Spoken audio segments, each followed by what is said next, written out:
el doctor Gerardo Medina González, soy médico cardiólogo y pertenezco al Hospital Médica Sur. En esta ocasión vamos a hablar del papel del médico de primer contacto en dos patologías que son bastante frecuentes, que uno podría pensar que caen dentro del área de algún especialista, lo cual es correcto. Sin embargo, el abordaje crónico y el abordaje ya de complicaciones un poco más severas, aparte del médico especialista, sí corre a cargo, como vamos a ver más adelante, a través del médico de primer contacto. De la primera enfermedad que vamos a platicar es de la enfermedad venosa crónica, que los angiólogos abrevian como EVEC. Y platicando un poquito acerca de la evolución del hombre, nos damos cuenta que Darwin tenía razón en muchas cosas y todos los seres evolucionamos. De hecho, en teoría, aparentemente, nosotros derivamos del mono, un animal que camina en cuatro patas. Lo más importante, más que caminar en cuatro o en dos patas o en dos extremidades, es la distancia que tiene que recorrer desde el suelo, donde hay una fuerza que se llama fuerza de gravedad que nos atrae y nos mantiene pegados a esta tierra, pero también evita que las cosas se eleven. La distancia que tiene que recorrer la sangre venosa desde el suelo hasta el corazón es más corta en un animalito que camina sobre cuatro patas comparativamente con una persona bípeda o un ser bípedo que ya la distancia que tiene que recorrer la sangre a través de las venas desde los pies hasta precisamente el corazón es mucho más larga, ¿no? Y bueno, pues esto funciona a través de lo que llamamos el sistema circulatorio, donde hay una bomba que está funcionando todo el tiempo, que del lado izquierdo expulsa con mucha presión la sangre arterial, que es esta sangre roja que finalmente lleva a través de los capilares los nutrientes a los tejidos, pero esta sangre, una vez que deja precisamente esos nutrientes, ese oxígeno, tiene que regresar al corazón para volverse a nutrir de oxígeno, y esto lo hace a través de venas. Las venas son vasos de capacitancia, son vasos que no llevan tanta presión, por lo tanto, de las piernas hacia el corazón, tiene que ir la sangre en contra de la fuerza de gravedad, precisamente para llegar a las cavidades derechas a través de dos venas cavas, vena cava superior, vena cava inferior, a través de la aurícula derecha, ventrículo derecho, arteria pulmonar y finalmente para ir al circuito menor que se llama, donde ocurre el fenómeno de hematosis, que es el intercambio de dióxido de carbono por oxígeno, por eso la sangre se transforma en color rojo. Entonces, de este lado tenemos el lado izquierdo, vasos que llevan presión, vasos arteriales, y de este lado tenemos a las venas que llevan vasos de capacitancia que no manejan tanta presión, sino más bien se mueven a través de volumen. Como bien sabemos, anatómicamente contamos con un sistema venoso superficial y un sistema venoso profundo. Ambos sistemas están comunicados a través de venas comunicantes o venas perforantes, que también se llaman. Esto no es un defecto del dibujo. En realidad, esto que vemos así en negrita es precisamente las válvulas de las venas. Y es que precisamente esta evolución hizo que el sistema venoso, tanto superficial como profundo, se dotara precisamente de válvulas en su interior para favorecer el retorno venoso y evitar el reflujo o insuficiencia venosa. De tal forma que la vena lleva la sangre desde abajo hacia arriba, pasa a la válvula y una vez que pasa la válvula se cierra la válvula y esto evita precisamente el reflujo venoso. Pero no solamente las válvulas, esto es, digamos, a través de la evolución. También tiene que ver mucho la parte de los músculos que hay en las piernas, que lo que van a hacer es precisamente exactamente lo mismo. No solamente las válvulas, sino también la contracción de los muslos o contracción de los músculos, perdón, favorece precisamente que la sangre pueda retornar también de regreso al corazón. Por eso es que parte de la patología de la enfermedad venosa crónica es la insuficiencia venosa y ocurre más en personas que están mucho tiempo sedentarias, mucho tiempo sentadas sin realizar ningún esfuerzo. Y esto ahora se entiende porque no se contraen los músculos. Y bueno, ¿qué sucede precisamente cuando falla este sistema de válvulas y no hay tanta actividad física que favorezca la contracción de los músculos y el retorno venoso al corazón? Lo que sucede es que las venas comienzan a aumentar de tamaño. De hecho, aparecen las famosas varices. Que varice no se define más que una vena aumentada de diámetro, aumentada de tamaño. Y es precisamente lo que vemos, y hay varias etapas en la clasificación de la enfermedad venosa crónica, como vamos a ver a continuación. Bien, de forma muy simplista, hice este esquema en el cual aquí estoy representando una vena sana que tiene un diámetro. Y esto que vemos aquí son las válvulas venosas, en este caso están cerradas. ¿Qué sucede? Bueno, pues cuando va el flujo desde el suelo precisamente hacia el corazón, la válvula se mantiene cerrada y esto permite que la sangre pase al siguiente nivel, y una vez que pasa la sangre al siguiente nivel, las válvulas se vuelven a cerrar, evitando con esto el reflujo. Pero esto ocurre en un diámetro de un vaso normal. ¿Qué sucede con una varice? Que, como ya comentamos, es una vena dilatada, es una vena que aumenta precisamente en su tamaño. Vean ustedes cómo inmediatamente, al aumentar precisamente el grosor de la vena, en automático las válvulas que coaptaban perfectamente con un diámetro normal, de repente se vuelven insuficientes. De hecho, esto es parte de la enfermedad venosa crónica, la insuficiencia venosa. ¿Qué sucede cuando la vena está muy dilatada y las válvulas no coaptan adecuadamente? Que la sangre va a regresar precisamente por la misma fuerza de gravedad hacia el suelo. Esto va a aumentar la presión que se ejerce precisamente en el endotelio de las venas, y aumenta la presión precisamente a nivel del vaso sanguíneo, y esto va a provocar cambios en la macrocirculación y en la microcirculación, como vamos a ver a continuación.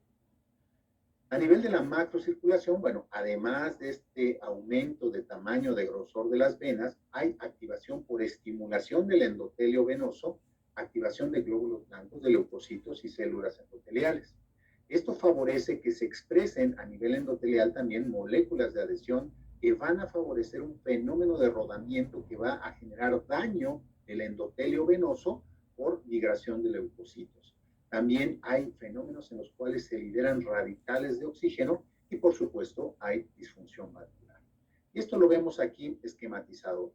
Vemos cómo los glóbulos blancos comienzan a adherirse a estas moléculas de adhesión que van a generar precisamente daño endotelial, y esto, si se perpetúa, puede lesionar el endotelio venoso y favorecer migración de leucocitos y de líquido al subendotelio, lo cual va a favorecer edema, ya que el sistema linfático no va a ser capaz de drenar suficientemente ese líquido que se encuentra en exceso.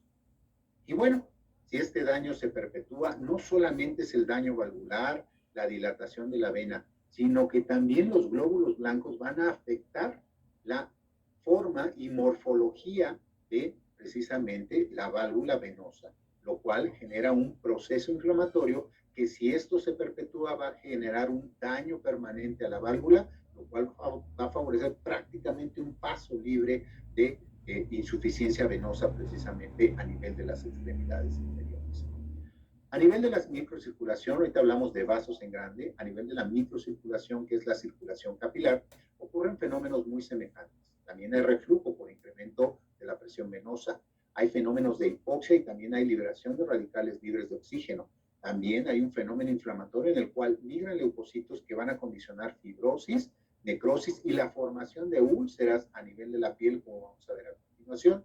Edema, precisamente por esa transgresión, precisamente el aumento de la presión que rompe los capilares, eleva la presión capilar. Hiperviscosidad, precisamente por esa fuga de líquido, y una saturación del sistema de drenaje natural precisamente del cuerpo humano, que es el sistema linfático. Aquí lo van a entender mucho mejor. Aquí tienen un capilar normal, aquí tienen precisamente un sistema linfático normal. Tenemos dentro del capilar, sabemos que tenemos una parte arterial, tenemos una parte venosa. Aquí nos imaginamos que están las extremidades inferiores, donde a través de la arteria se dejan el oxígeno y los nutrientes, y a través de la vena pues va a regresar precisamente la sangre para que se pueda oxigenar de regreso en los pulmones.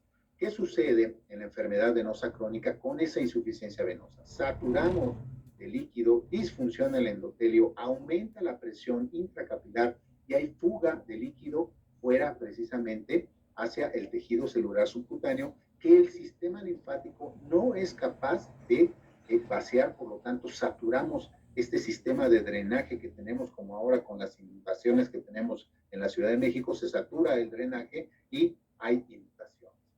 Cuando esto lo aplicamos precisamente a las venas, vemos cómo precisamente aquí está la vena dilatada con disfunción valvular, fuga de líquido, daño endotelial, fuga de líquido al espacio extraendotelial o al celular subcutáneo, lo que va generando precisamente incremento de líquido, aumento de volumen, edema, lo que va a favorecer que la piel se vaya estirando, estirando, estirando, además del edema, se haga muy delgada y con el tiempo va a haber cambios de fibrosis a nivel de la piel y esto puede favorecer que en algún momento por la tensión que existe en la piel se rompa la piel y precisamente forme las úlceras venosas que tanto tardan en curar precisamente. Aquí está la clasificación muy práctica que se llama clasificación CEAP porque viene de las siglas clínica, etiológica, anatómica y fisiopatológica, del inglés pathophysiology. Y entonces vemos que tenemos 7 grados diferentes de enfermedad venosa, donde tenemos un grado C0, que se refiere a clasificación clínica, donde aparentemente no hay enfermedad venosa crónica, se ven unas piernas anatómicamente normales. Sin embargo, los pacientes suelen manifestar síntomas y cuando yo realizo un Doppler venoso veo que sí hay cierto grado de insuficiencia, aunque las piernas tengan una apariencia completamente normal. Ya hay enfermedad, hay síntomas y hay enfermedad venosa crónica. C1 es la aparición de esas arañitas que vemos que se llaman telangiectasias y las venas reticulares también. Cuando ya vemos venas dilatadas grandes, varices como tal, bueno, hablamos precisamente de una etapa C2, venas varicosas. C3 es cuando ya hay aparición de edema. C4 ya hay cambios de la piel por precisamente esa fuga, ese edema permanente que va a generar que la piel tenga una pigmentación oscura y que se engruese esa piel y que sea muy delgadita que incluso se pueda romper formando una úlcera. C5 hablamos de un estado de enfermedad venosa crónica en el cual ya se tuvo una úlcera, pero esa úlcera ya sanó. Y C6 es el grado máximo de enfermedad venosa crónica en el cual precisamente vemos cómo abren estas úlceras que tanto tiempo tardan en sanar en los pacientes, sobre todo adultos mayores, ¿no? ¿Qué sabemos acerca de esta enfermedad y de ahí la importancia del médico de primer contacto? Bueno, esta iniciativa de 2009 a 2011 que se llama Pain Consult incluyó varios países para determinar precisamente la prevalencia y saber un poquito más acerca de la enfermedad venosa crónica. Como ven ustedes, participó México con casi 6,000 sujetos, ¿no?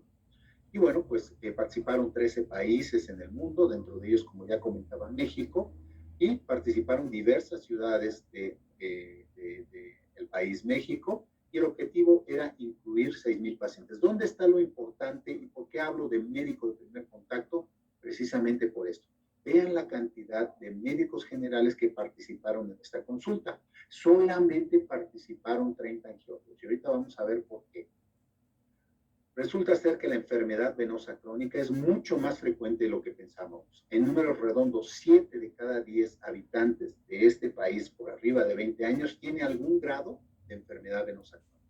Es algo mucho más frecuente que la hipertensión, mucho más frecuente que la diabetes y que requiere atención y tratamiento. Como ven ustedes, es una enfermedad que predomina mucho más en el género femenino que en el género masculino, con una relación 4 mujeres por un hombre. Las edades en las cuales se presenta más frecuentemente es entre los 35 y 61 años, más frecuente entre los 44 y 52, y es una enfermedad que también se va incrementando conforme se incrementa la edad. Tiene que ver también con mujeres menopáusicas. La mujer menopáusica después de los 44 años empieza a tener más enfermedad venosa crónica. Es una enfermedad que también se asocia a terapia, reemplazo hormonal o tratamiento anticonceptivo. Una mujer se embaraza, ¿sí?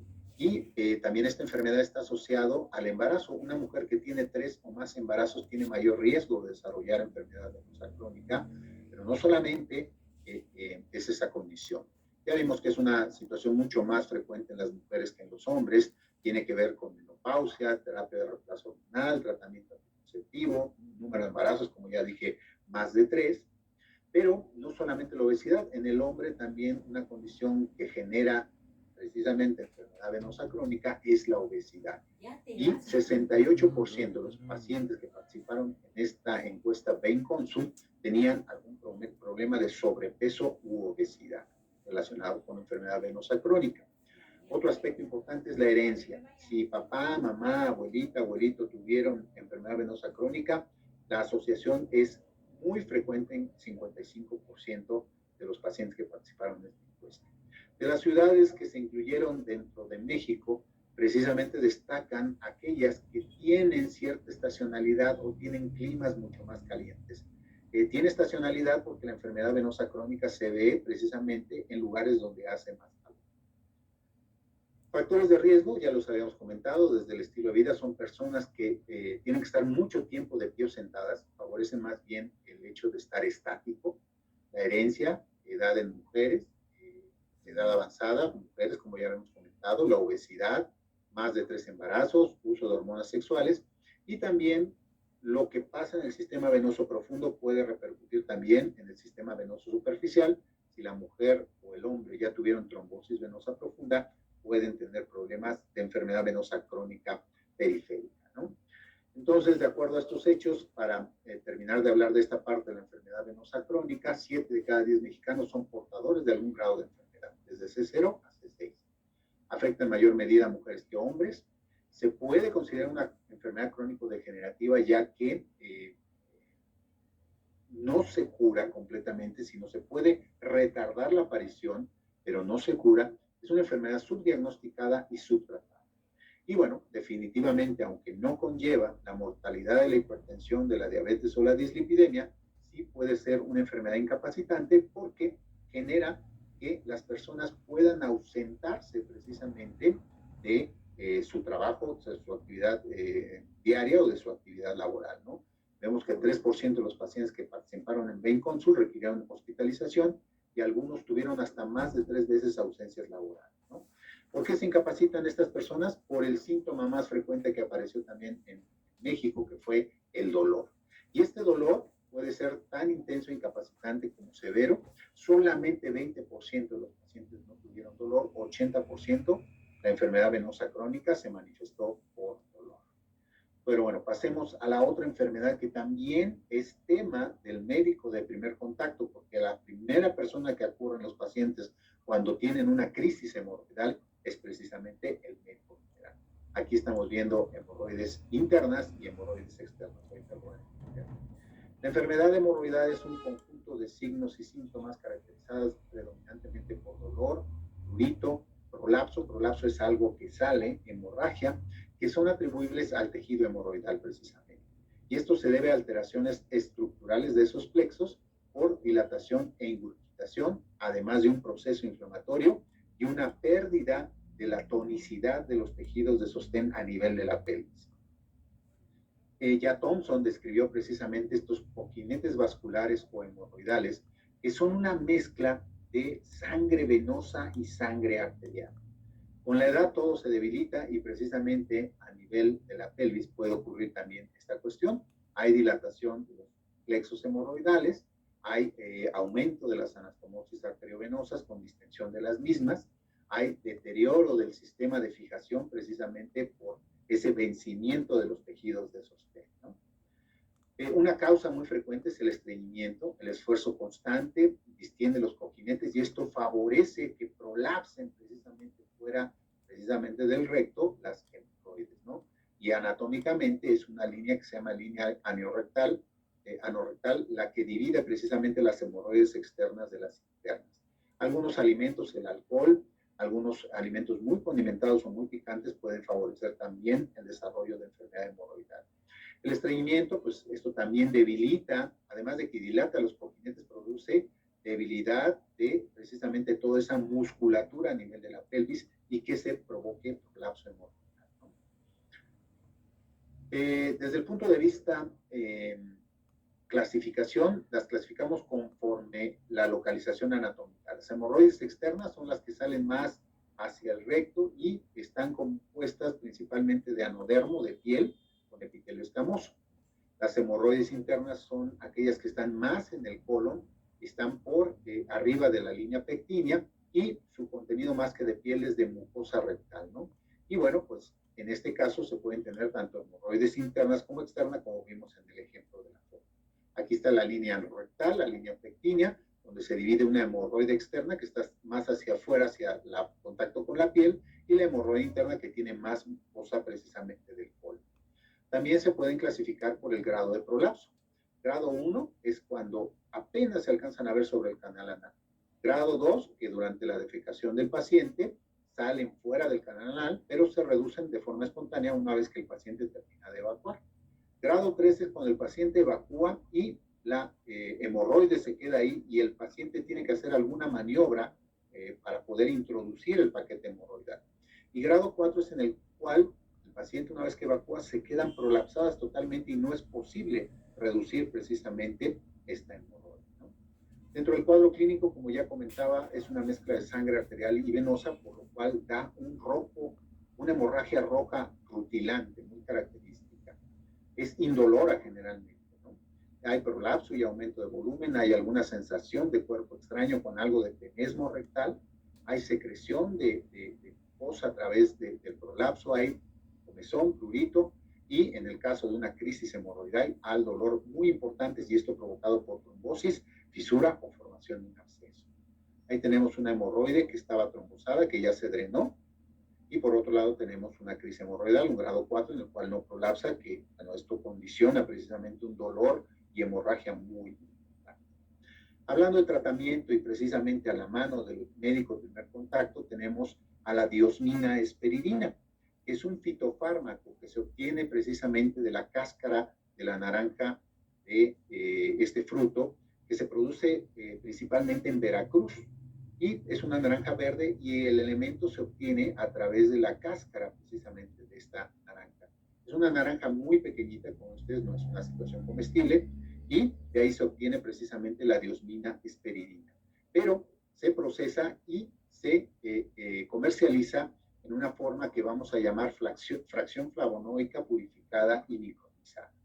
Y hablamos de micronizada porque las moléculas de diosmina esperidina tienen cierto tamaño, pero para facilitar precisamente su absorción y facilitar precisamente que rápidamente se absorba a nivel intestinal, lo que se hace es un proceso que se aplicó inicialmente a las soluciones que se inhalaban, donde lo que se hace es poner las moléculas dentro de una cámara de presión y aplicar aire a velocidad supersónica, lo que provoca que las moléculas choquen entre sí y se hagan mucho más pequeñas las partículas, ¿no? Comparativamente, desde un tamaño arriba de 9 micras hasta un tamaño menor de 2 micras, ¿no? Ahora, es importante que ustedes sepan que no todas las diosminas esperidinas son purificadas y micronizadas.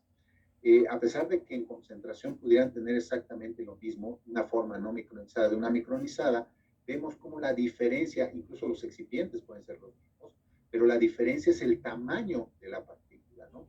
36 contra menos de 2 micras. Y aquí lo van a ver muy claro, una forma no micronizada y una forma micronizada de fracción flavonoica. Esto favorece, si es la molécula más pequeña, mayor absorción, mayor superficie de absorción, un alivio mucho más rápido de los síntomas, comparativamente con una forma no micronizada. Es 4 veces más la absorción y es mucho más rápido el efecto, ¿no? ¿Cuál es el mecanismo de acción desde el punto de vista farmacodinámico? La diosmina esperidina tiene un efecto venotónico, prolonga el efecto vasoconstrictor de la noradrenalina. Recordemos que las venas están dilatadas, entonces lo que favorece es que las venas se contraigan, favoreciendo menos insuficiencia venosa valvular. Aumenta la sensibilidad al calcio, que finalmente es un aspecto de la contracción. Corrige aspectos de la disfunción endotelial como la hiperpermeabilidad capilar, disminuye la producción de vasodilatadores como prostaglandinas, disminuye la producción de radicales libres de oxígeno, inhibe la función plaquetaria, también inhibe esa migración y adhesión leucocitaria y también disminuye la expresión de moléculas de adhesión. Y otro aspecto mediante el cual funciona es que mejora el drenaje linfático, ¿no? Respecto a su eficacia, hay muchísimos estudios. Este es uno muy importante, que incluso a 2 años se puede tomar el tratamiento sin mayor complicación. Es un estudio que incluyó casi 4.600 pacientes, donde lo que se demostró es que el grado de enfermedad se puede llevar de un grado más severo a uno menos severo. Es lo que demostró este estudio. Y bueno, las guías de recomendación, guías internacionales de angiología publicadas en 2018, demuestran cómo para el tratamiento de la enfermedad venosa crónica, dentro de sus recomendaciones destaca la fracción flavonoica purificada y micronizada con respecto a síntomas y signos de la enfermedad venosa crónica con la mayor evidencia científica, como lo vemos ahí, pero no solamente eso, la fracción flavonoica purificada y micronizada es la única que ha demostrado mejorar la calidad de vida de los pacientes. Y otro aspecto interesante es que no se requieren tantos pacientes para demostrar su efecto. Con pocos pacientes que yo trate, demuestro el efecto, que es el número necesario a tratar. Con respecto a la enfermedad hemorroidal, igualmente reduce la venodilatación de los plexos hemorroidales, contrarresta y disminuye la posibilidad de hemorragia por disminuir la fragilidad capilar y el edema, también previene la inflamación local, ¿no? Otro estudio muy interesante realizado en China, donde la dosis es diferente. La dosis para enfermedad venosa crónica son 2 tabletas al día juntas por la mañana, y para la enfermedad hemorroidal se toman 2 tabletas 3 veces al día mientras haya síntomas de crisis hemorroidal. Este estudio lo demostró, un estudio comparativo, 49 de fracción flavonoica, 41 placebo, donde durante 7 días los pacientes refirieron una disminución importante del dolor. Fue calificado tanto por médicos como pacientes como favorable, con P's estadísticamente significativas, sin ningún efecto sobre frecuencia cardíaca, presión arterial o estudios de laboratorio. No hubo necesidad de suspender el tratamiento por eventos adversos y solamente un paciente presentó algún malestar gastrointestinal leve. En conclusión, disminuye el grado de dolor, la hemorragia de los pacientes con episodio agudo hemorroidal. Es un tratamiento bien tolerado y se considera un fármaco eficaz y seguro para el tratamiento de los episodios agudos de hemorroides. Ahora, ¿qué medicamento puede haber más seguro que aquel que se puede utilizar durante el embarazo? Es un fármaco que se puede utilizar para tratar enfermedad venosa crónica y también enfermedad hemorroidal, incluso en mujeres embarazadas en cualquier etapa del embarazo. Ahora, un aspecto novedoso, recientemente está saliendo precisamente esta evidencia de una nueva forma galénica de la fracción flavonoica purificada y micronizada, que es una suspensión. Aquí tenemos un estudio comparativo para comparar el efecto de la suspensión versus las tabletas de fracción flavonoica purificada y micronizada. Nos damos cuenta que prácticamente la efectividad es exactamente la misma. De hecho, no hubo ninguna diferencia significativa entre la suspensión de 1000 miligramos versus las tabletas de 500 miligramos. Los resultados son muy similares. ¿Cuáles pueden ser las ventajas que puede tener precisamente la suspensión? Bueno, hay pacientes que ya están cansados de tomar de repente muchas tabletas. El sobre viene de 1000 miligramos. Eso puede favorecer adherencia al tratamiento. También puede dirigirse a una población joven y activa que en lugar de sacar la tabletita pueda tener ese sobrecito, mover el sobrecito porque es una suspensión, y puede tomar en cualquier momento este tipo de presentación que sabe precisamente a nada. Pacientes que tienen dificultad para tragar tabletas muy grandes también es una opción. Pacientes menos propensos a aceptar tratamientos orales. Yo ya tomo muchos medicamentos, ya no quiero tomar más, y también particularmente en los adultos mayores, en los cuales también puede facilitar la deglución, ya que muchos de estos pacientes también toman muchísimos medicamentos para otras condiciones que padecen. En conclusión, hablando de enfermedad venosa crónica, la enfermedad venosa crónica es una condición muy prevalente en la población mexicana. Definitivamente, y como lo comenté, es imprescindible el papel del médico de primer contacto en el diagnóstico y tratamiento de la enfermedad venosa crónica. 7 de cada 10 mexicanos sufren esta enfermedad. No alcanzarían los angiólogos para tratar toda esta enfermedad. De ahí la importancia para hacer el diagnóstico y para tratar al paciente y evitar la evolución a complicaciones que pudieran requerir al especialista. El síntoma principal de la enfermedad venosa crónica es el dolor, que condiciona incapacidad, deterioro de la calidad de vida de los pacientes. Ya vimos que la fracción flavonoica es una alternativa que también corrige alteraciones macro y microcirculación que se presentan durante el EVEC, pero también mejora la calidad de vida de los pacientes. Con respecto a enfermedad hemorroidal, el estreñimiento, la dieta baja en fibra, el alcohol, los alimentos muy condimentados y el embarazo, además de la obesidad, son condiciones que pueden precisamente favorecer el desarrollo de hemorroides. Al igual que la enfermedad venosa crónica, el diagnóstico inicial de una crisis hemorroidal corre precisamente a través del médico de primer contacto. La fracción flavonoica corrige la venodilatación, la fragilidad capilar, el edema e inflamación de los plexos hemorroidales que se producen durante una crisis hemorroidal. Finalmente, durante más de 40 años, la fracción flavonoica purificada y micronizada ha demostrado ser un fármaco seguro y efectivo que sigue vigente y se mantiene con el máximo grado de recomendación de las guías de tratamiento. ¿Qué medicamento puede ser más seguro y eficaz que aquel que se puede utilizar incluso durante el embarazo? Y otro aspecto novedoso es que diferentes formas galénicas, como lo es la suspensión, brindan alternativas de tratamiento que permiten adecuarlas a las necesidades de cada paciente. Muchas gracias por su atención. Hola, ¿qué tal? Ya estamos aquí con el doctor Gerardo Medina. Hola, doctor, ¿cómo está usted? ¿Qué tal? Buenos días. ¿Qué tal, doctor? Pues ya estamos aquí en esta sección de preguntas y respuestas. Y bueno, el chat está muy activo, doctor, así es que comenzamos con las preguntas para tratar de darle respuesta casi a todas. Doctor, nos preguntan, en pacientes renales, ¿qué venotónico es el que se puede usar? Bien, bueno, yo durante la plática hablé de fracción flavonoica purificada y micronizada. Realmente el medicamento no tiene interacción y se puede utilizar incluso en falla renal hasta de grado moderado, ¿no? Las de grado severo, pues siempre cualquier fármaco en general requiere de algún tipo de ajuste o incluso algunos de ellos están contraindicados. En el caso de diosmina esperidina no hay ningún problema porque no hay interacción farmacológica tampoco. Perfecto. Doctor, y justo ahora que menciona diosmina esperidina, nos hacen una pregunta. Si de alguna manera nos puede explicar un poco en breve, de forma muy breve, cuál es la diferencia entre diosmina y esperidina. Bueno, en realidad ambos son fitofármacos, ambos son fármacos venotónicos. La formulación, de hecho, de diosmina esperidina, específicamente en la fracción flavonoica purificada y micronizada, yo les diría que la esperidina es un flavonoide del cual deriva la diosmina. La mayor parte de la cantidad de diosmina deriva de la esperidina. Y de hecho, bueno, particularmente la formulación de forma micronizada de diosmina esperidina, contiene no solamente ese par de flavonoides, sino contiene otros 3 flavonoides.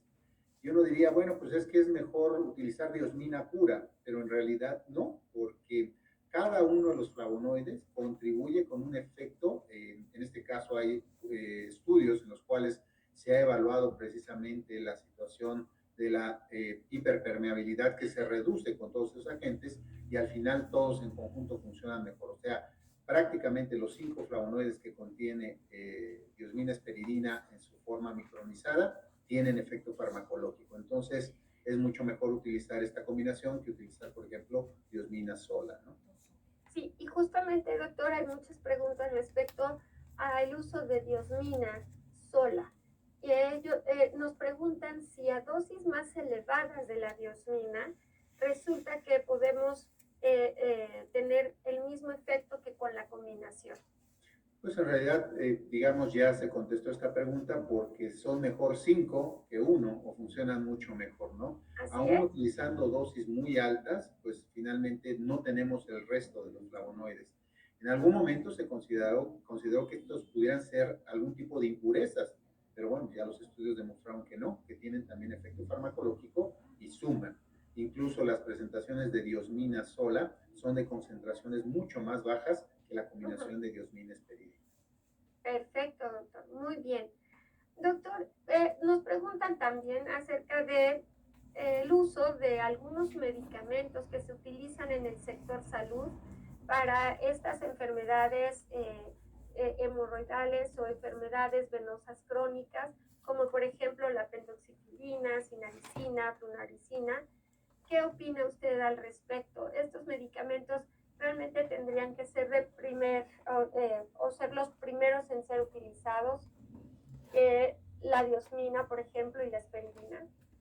Bueno, en realidad estos fármacos no es que sean malos, o sea, por ahí hablamos de que en el sector salud tenemos la medicina, no tenemos medicina basada en evidencia, sino medicina basada en existencia. Y en realidad lo único que hay dentro del cuadro básico es pentoxifilina, porque incluso sinaricina y flunaricina se utilizan más bien para enfermedad vascular cerebral, o sea, son vasodilatadores cerebrales. La pentoxifilina también se utiliza como un fármaco preferentemente utilizable en la parte arterial por fenómenos ateroscleróticos. Sin embargo, la pentoxifilina sí tiene una indicación dentro de la enfermedad venosa crónica y se utiliza para disminuir el tiempo de curación de las heridas en la etapa más avanzada de la enfermedad, en la etapa C6. De hecho, el nivel de evidencia que tiene es un nivel A, que es bastante bueno, al igual que la sulodexida. Pero estos fármacos funcionan acelerando el cierre de la úlcera. No hay estudios que hayan demostrado que mejoren precisamente etapas iniciales desde C0 hasta C5, ¿no? Entonces, la indicación y el nivel fuerte de evidencia es para curación de úlceras venosas. Perfecto, doctor, muy bien. Y bueno, nos preguntan también acerca del polidocanol. ¿Qué tanto se recomienda en el tratamiento de las varices y en la revisión de estas mismas? En realidad, este es un fármaco esclerosante, ¿no? O sea, se utiliza para esclerosis precisamente de varices y también de hemorroides. Nada más que, bueno, pues tiene descritos muchos eventos adversos y esta administración tiene que ser en manos calificadas. No cualquier persona puede hacer este tipo de terapia. Doctor, ahora menciona para este tipo de terapias para esclerosar, ¿en qué momento es recomendable o cuándo está indicado realizarlas? Bien, como vimos, la patología es mucho más, en el caso de la enfermedad venosa crónica, es mucho más frecuente en las mujeres que en los hombres, con una relación 4:1. En realidad, bueno, pues muchas mujeres optan, aún siendo asintomáticas, pues por una cuestión estética, utilizar escleroterapia, ¿no? Entonces, se puede utilizar en etapas muy tempranas, como cuando se empiezan a ver venas reticulares o telangiectasias, o incluso algunas varices ya en un estadio C2. Y bueno, pues podrían empezar a utilizarse desde entonces, pero con un fin de tipo estético, ¿no? Perfecto, muy bien. Y bueno, es un fin de tipo estético y se me ocurre, siempre es importante saber que después aún de este tipo de tratamientos se regeneran y podemos volver a tener presencia de estas enfermedades venosas crónicas si no seguimos como ciertas medidas de higiene, ¿no? Y de protección.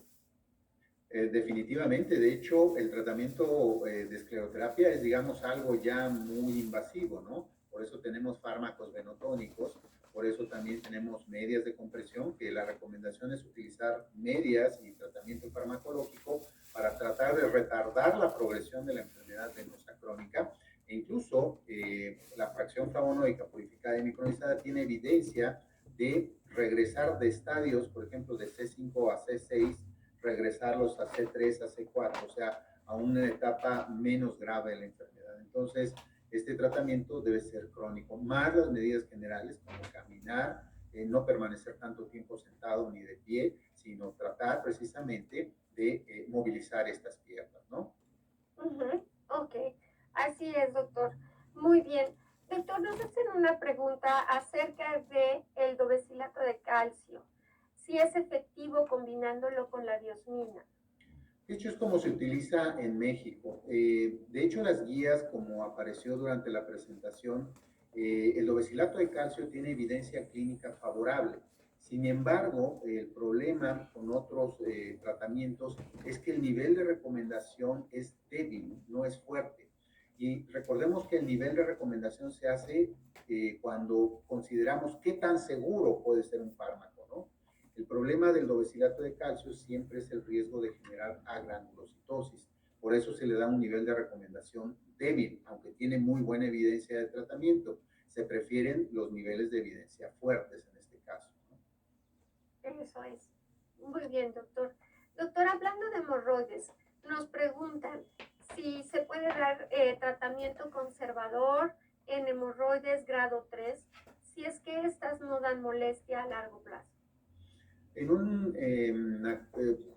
un problema de hemorroides, cuando son asintomáticas, y esto es que no generan hemorragia, que no generan dolor, que no generan prurito o algún tipo de sintomatología, pues lo que hay que hacer es mantener las medidas generales, ¿no? O sea, la mayor parte de estos casos de hemorroides están relacionadas con problemas de estreñimiento. Entonces aquí se hace muy importante la ingesta excesiva de líquidos, La ingesta excesiva de fibra es algo muy importante. Los mexicanos prácticamente no comemos fibra y la fibra está en la cáscara de algunos frutos, por ejemplo la manzana, alimentos que pueden ser y facilitar que las heces no sean tan duras y esto favorecer una defecación sin necesidad de volver a inflamar las hemorroides. Entonces, ingesta de líquidos, ejercicio y también alimentos ricos en fibra, ¿no? Muchas gracias, doctor, porque dio justamente también respuesta a algunas otras preguntas que surgen acerca de justamente de estas hemorroides y cuáles son las medidas, ¿no? Que podemos tomar para que haya mayor beneficio. Doctor, también nos preguntan, ¿cuál es el tratamiento para la coloración ocre que se causa que causa la insuficiencia venosa periférica en las extremidades inferiores? De hecho, ya estamos hablando de un grado de enfermedad C4, ¿no? Donde hay cambios de hiperpigmentación. Aquí la recomendación sería utilizar todas las medidas, desde compresión elástica, porque una etapa 4 ya está muy cerca de tener una úlcera, porque la piel es muy delgada, en este caso dura y delgada a la vez, porque se puede romper por el edema, ¿no? Entonces, aquí la recomendación pues es medidas de compresión, tratamiento farmacológico y medidas generales, ¿no? Lubricar muy bien la piel para evitar precisamente la formación de úlceras. Eso es. Doctor, las medidas de compresión, ¿es importante utilizarlas desde el momento en el que se hace el diagnóstico o siempre es recomendable esperar un poco a que se quiten un poco las molestias con el tratamiento ingerido? Hay algunos pacientes que de repente se quejan un poco utilizando las medidas de compresión casi de inmediato. ¿Usted qué recomienda? Por eso hay diferentes, digamos, tipos de compresión. Hay baja, media y alta, ¿no? Entonces, en estadios en los cuales es temprana enfermedad, pues utilizar una media de compresión baja durante el día. Durante la noche se puede dejar e incluso lo que se recomienda es dormir con las piernas un poquito más elevadas para favorecer el retorno venoso, el tratamiento con fitofármacos. Las medias de compresión son una medida muy efectiva e incluso algunos fármacos venotónicos se comportan mejor utilizando la combinación de dos terapias, ¿no? En este caso, terapia de compresión y la parte de tratamiento farmacológico. Así es, doctor. Y bueno, aquí surgen demasiadas preguntas, muchas de ellas ya las contestó usted a través de sus respuestas, doctor. Entonces, ¿alguna conclusión muy cortita? El tiempo se nos agota. Muy bien, muy rápidamente. La enfermedad venosa crónica se puede prevenir haciendo ejercicio, bajando de peso. Si hay situación hereditaria, estar muy consciente, utilizar medidas de compresión, dormir con las piernas más elevadas que el resto del cuerpo. Igualmente, la parte de las hemorroides, pues es una enfermedad donde hay que comer más fibra, tomar más líquido, hacer más ejercicio y de esta forma también tratar de evitar este tipo de problemas, ¿no? Que son más frecuentes de lo que pudiéramos pensar. Muy frecuentes, así es, doctor. Doctor, pues bueno, el tiempo se agotó. Es un placer haber estado aquí con usted. Y bueno, nos veremos seguramente en próximas ocasiones.